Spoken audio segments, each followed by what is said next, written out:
Hello friends, आपका स्वागत है आपके अपने चैनल पर। और मैं आज सबसे पहले चर्चा करूंगा यूरोपियन मार्केट की। और यूरोपियन मार्केट्स के अंदर जो आज सबसे खास बात हमें देखने के लिए मिली, यूरोपियन मार्केट देखिएगा सबसे पहले जो है अपने 52 वीक हाईज लगा रही थी। चाहे कैक की बात करिए, चाहे डेक्स की बात करिए, चाहे फुटसी की बात करिए। यानी कि मैं आपको ये कहना चाहूँगा, चाहे फ्रांस के बाज़ार देखिए, जर्मनी के बाज़ार देखिए, चाहे आप जो है यूके के बाज़ार देखिए, सभी जगह पर 1.5 से 2% के बीच की गिरावट हमें देखने के लिए मिली। और इसका जो मुख्य कारण है वो जो है ज़्यादातर रीज़न में यूएस का ही माना जा रहा है कि जो डेट सीलिंग है, अगर उसमें जो बाधा है, जो भी डेडलॉक है जो डेमोक्रेट्स और रिपब्लिक के बीच में, वो एक कारण माना जा रहा है। यूएस के बाज़ार भी थोड़ा सा वीक हैं और आज 33,000 का जो लेवल है वो डाउ जोन्स ने तोड़ दिया है।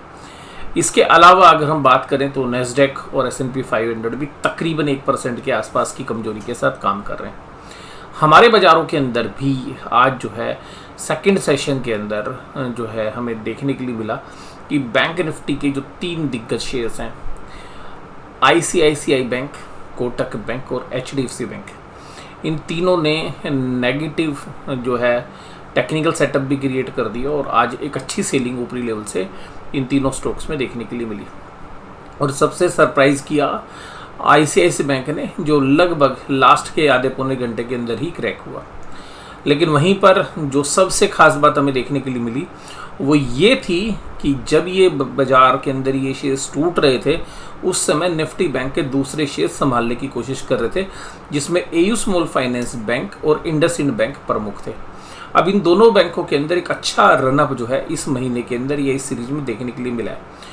मेरी समझ में ये आता है कि भाई जो बिल्डअप किया गया है इन दोनों शेयर्स के अंदर, वो वास्तव में निफ्टी बैंक को रोकने के लिए किया गया। तो यहाँ पर ये दोनों शेयर्स ओवरबोट सिचुएशन के अंदर आ चुके हैं, क्योंकि इनके जो फ्यूचर्स देखेंगे आप नेक्स्ट मंथ के, तो वो काफ़ी अच्छे डिस्काउंट पे चल रहे हैं। और तकरीबन 11-12 रुपये के डिस्काउंट के ऊपर AU स्मॉल फाइनेंस बैंक का जो है फ्यूचर चल रहा है। ये इंडिकेट कर रहा है कि इस महीने जो भी मंदी वाले जो प्लेयर्स हैं वो फंस गए हैं, और अगर वो अगली महीने मंदी करेंगे तो उनको 10 रुपये नीचे माल बेचना पड़ेगा। तो कहने का मतलब ये है कि जो बड़े प्लेयर्स हैं वो कैश में माल खरीद कर जो है इस महीने की बैंक निफ्टी को मैनेज करने की कोशिश कर रहे हैं, और उसके एवज में अगले महीने के दौरान जो है अपनी फ्यूचर्स में मंदी की पोजीशंस बना रहे हैं। यानी कि कैश में माल खरीद के अगले महीने का फ्यूचर्स बेच रहे हैं, चाहे वहाँ पर उनको 3-4-5 रुपये का जो है डिस्काउंट वाला लॉस हो भी रहा हो, लेकिन वो इस महीने की निफ्टी को संभालने की पूरी कोशिश करेंगे, जिससे कि जो बैंक निफ्टी के अंदर उनकी पोजीशंस हैं, जो ऑप्शंस के प्रीमियम है, उनको वो एडजस्ट कर सकें। तो कल एक अच्छा खासा वोलेटाइल सेशन हमें देखने के लिए मिलना चाहिए, और मुझे ये लगता है कि कल बहुत बढ़िया वाली गहमा गहमी होगी। अगर आज के जो तीनों शेयर्स हैं जो बैंक निफ्टी के कमज़ोर थे, अगर इसके साथ एक्सिस बैंक या SBI ने साथ दे दिया, तो आप देखेंगे कि अच्छी खासी सीलिंग आपको कल देखने के लिए मिलेगी। और निफ्टी जो है 50 आज 18,300 के जो अहम लेवल हैं उनको तोड़ के नीचे बंद हुआ है। हालांकि बाजार पहले भी आए थे यहाँ पर, लेकिन यहाँ से एक अच्छा पुल बैक दिया था। अब बाजार के अंदर जो सबसे खास बात मैं आपको बताऊँ वो क्या है, देखिएगा। अब बाजार जब ये ऊपर से नीचे गिरे तो क्या हुआ था कि गिरते समय बैंक निफ्टी के जो स्टॉक्स हैं वो ज़्यादा दिक्कत नहीं कर रहे थे, लेकिन जब बाजार ऊपर की तरफ जा रहा है तो निफ्टी के अंदर बैंक निफ्टी स्टॉक्स साइडलाइन हो गए। और निफ्टी बैंक के जो स्टॉक्स हैं, अगर उनको आप देखें तो निफ्टी बैंक के स्टॉक्स अब जो है ऊपरी लेवल पर अटक रहे हैं, और ऐसा लग रहा है कि यहाँ पर एक जो है सेलिंग प्रेशर देखने के लिए मिलना चाहिए। और हमारा जो आकलन है वो इसी तरीके का है कि हो सकता है आपको 1 या 2 दिनों के अंदर 43,100 या 200 के आसपास बाजार आ सकते हैं। बाजार ओवरबोट जोन में है निफ्टी बैंक, और अब बड़े प्लेयर्स ने देखिएगा ऊपर पोजीशंस बनाई है। हम ऐसा अंदेशा भी दिखा रहे थे कि महीने के अंत में जब आप पहुंचेंगे तो आपको एक अच्छी खासी प्रॉफिट बुकिंग देखने के लिए मिल सकती है। इसके अलावा देखिएगा कल के बाद एक दारोमदार और होएगा, जो निफ्टी बैंक के स्टॉक्स में जो तेजी बनाई गई है, कैश में शेयर्स खरीदे गए हैं और उसकी वजह से निफ्टी बैंक को जो है स्पेकुलेटिव मूव दिया गया है, तो उसकी एवज में जो आज कल अगर हम देखेंगे तो जो बड़े प्लेयर्स हैं वो इन शेयर्स के अंदर जिन्होंने भी मंदी बना रखी है वो काफ़ी अच्छी सप्लाई जो है बैंकिंग स्टॉक्स में देंगे। और अगर यहाँ पर तेजी करने वाले उसको ऑब्जर्व भी करेंगे तो एक चांसेस बनेगा कि फ्राइडे के सेशन में जैसे ही आप परसों के दिन में पहुंचेंगे तो वो जो भी एक overbought situation bank Nifty stocks में बनी है तो वो ओवरलोड हो जाएगी, और जिसकी वजह से, क्योंकि जब आप खरीदते हैं तो बहुत सारी पोजीशंस लीवरेजेस भी हो जाती हैं। तो अगर कल एक अच्छा माल ऊपर से सप्लाई हुआ बैंक निफ्टी के अंदर स्पेशली, और जो बाकी शेयर्स जहां पर अब भी एक स्पेकुलेटिव या एक मैनिपुलेटिव मूव जहां पे हमें देखा जा रहा है, अगर वहां पे सप्लाई हुई तो कल एक अच्छी बड़ी भाई साहब वोलेटाइल सेशन आपको देखने के लिए मिलेगी। मंथली एक्सपायरी भी है, और अगर कैंडल्स के हिसाब से देखें तो ये जो पैटर्न है जो है छोटे टाइम फ्रेम के अंदर भी हम देख सकते हैं। और 18,050 एक ऐसा लेवल है जहां पर एक अच्छी खासी सपोर्ट भी बनती है। और ऊपरी लेवल पर जैसे 18,400 के ऊपर रिजेक्शन हुई, 18,300 को भी आज रिजेक्ट कर दिया मार्केट ने। तो बाजार की जो क्लोजिंग है वो वीकनेस के साथ हुई है। अगर हम सेंटीमेंट को देखने की कोशिश करें यूरोपियन मार्केट या यूएस की मार्केट, वहाँ से भी एक नेगेटिव सेंटीमेंट है, बाजार ओवरबोट सिचुएशन में भी है।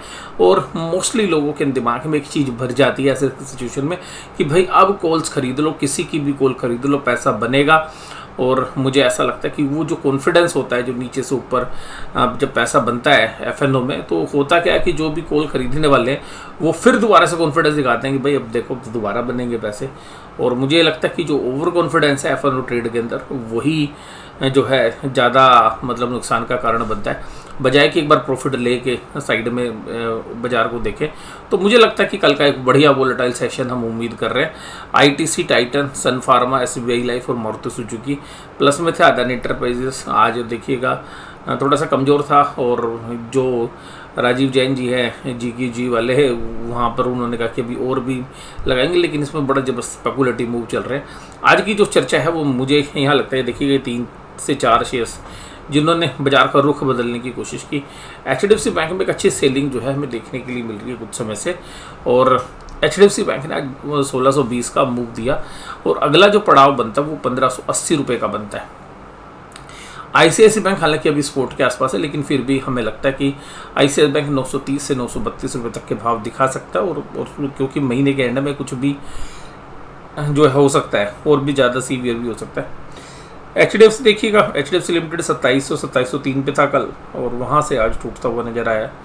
रिलायंस ने भी थोड़ी सी वीकनेस दी, और एडवांस डिक्लाइन आपको बता रही है। देखिएगा अगर ब्रॉडर मार्केट की देखो, बेशक से बाजार आप लोग सुपर बुलिश हो, लेकिन उस केस में भी देखिएगा डिक्लाइन वाले शेयर्स सुबह बेशक से कम होते, लेकिन शाम होते होते बढ़ जाते हैं, यानी कि एक टिपिकली जो है माल बेचा जा रहा है। सन फार्मा, डॉक्टर रेड्डीज जो डिफेंसिव है उनका सहारा लिया जा रहा है, आईटीसी, हीरो मोटोकॉर्प। तो जो हाई बीटा सेगमेंट है वहाँ पर आपको सेलिंग देखने के लिए मिल रही है, और जो सेटअप है हो सकता है कि आपको कल भी एक फॉलोअप सेल देखने के लिए मिलना चाहिए, ऐसा हमारा अंदाज़ा। हम जब पूरे महीने की हम बात कर रहे थे, हमने शुरू में ही कहा था कि भाई शायद महीने के अंत में जाके आपको एक सेलिंग प्रेशर, और इसका फॉलोअप हो सकता है आपको महीने के अंत तक आपको नजर आए, जो बाकी ट्रेडिंग सेशन है उसमें भी आपको देखने के लिए मिले। निफ्टी बैंक 43677 पे क्लोज हुआ है। हालांकि देखिएगा निफ्टी ने क्या किया, निफ्टी बैंक में एक लेवल था 43,800, इसके नीचे क्लोज नहीं दे रहा था। दूसरी बात क्या थी, 43,700 और 730 के आसपास बहुत अच्छा सपोर्ट बनता था। जब भी बाजार यहाँ जाता था पुल बैक करके आता था। अब की आर की जो क्लोजिंग है देखिएगा, ये जो क्लोजिंग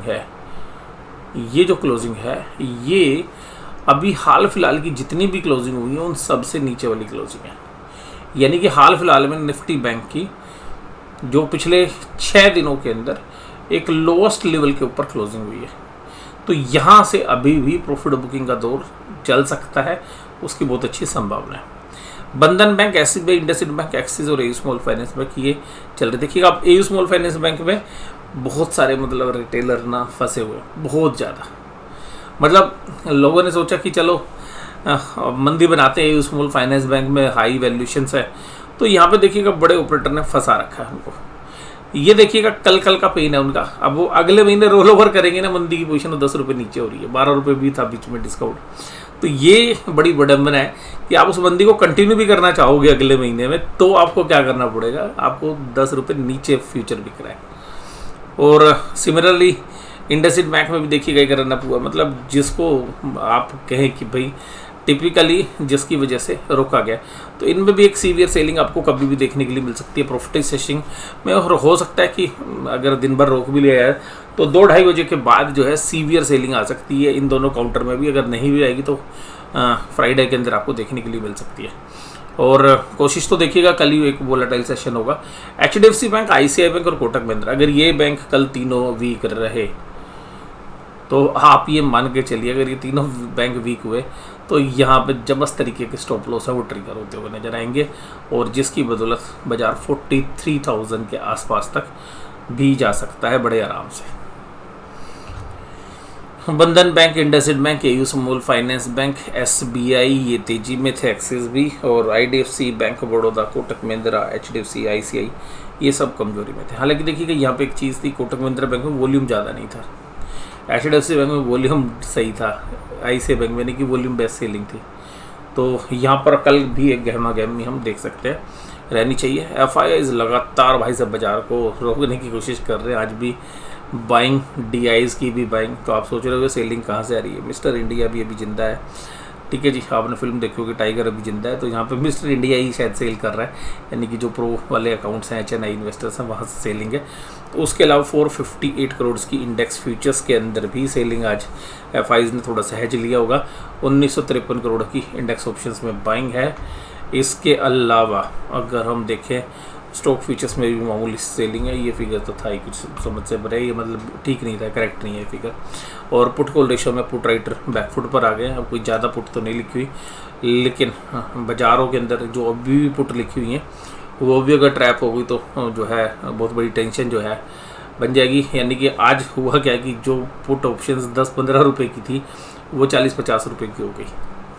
और डाउ जोन्स इंडस्ट्रियल देखिएगा, वैसे तो ये नोटंकी करता है, लेकिन इसने 33,000 का लेवल तोड़ा है। हो सकता है शाम तक आ जाए, क्योंकि यही होता है, दिन भर तोड़ता है भाई, शाम को फिर मतलब बाजार बंद होते होते आ जाता है उन लेवल्स के आसपास। तो अगर 33,000 के आसपास रहेगा, 33,000 के ऊपर अगर क्लोज दे पाया डाउ जोन्स, तो जो कल एशिया जब खुलेगा तो माहौल ठीक हो जाएगा। लेकिन 33,000 के नीचे अगर रहेगा तो एशिया का थोड़ा सा मूड माहौल ख़राब हो सकता है। ब्रांड क्रूड भी $78 के आसपास आ गया, तो ये थोड़ा सा आपको कंफ्यूज करेगा कि भाई जब सब मंदा हो रहा है तो ये तेज़ी कहाँ से कर रहा है। ये 18,300 पे आप ध्यान रखिए। 2,31,000 ये देखिएगा स्ट्राइक प्राइस। अब निफ्टी की स्ट्राइक प्राइस देखिएगा, मैं बैंक निफ्टी को नहीं देख रहा अभी, मैं आपको निफ्टी बता रहा हूँ। इन 5 स्ट्राइक प्राइस में देखिए क्या कॉल रेटिंग है।